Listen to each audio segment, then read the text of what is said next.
রুই যে কাতলা মাছ ওরকম টান মারবে।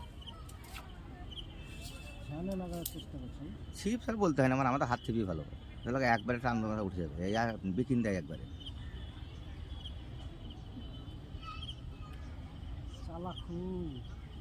আস্তে আস্তে টান, আস্তে আস্তে ইয়ে করে ভাবিও না, আস্তে আস্তে করো, কষ্ট করে বসে আছো তখন থেকে আস্তে আস্তে।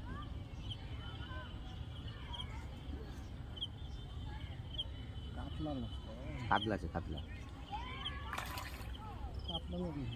কাতলা কাতলা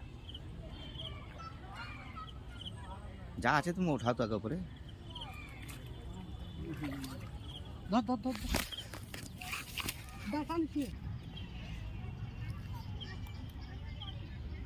এক আধ কেজি পাড়া ব্যাগ নিয়ে ব্যাগ কেন আনবে না নিয়ে গেলে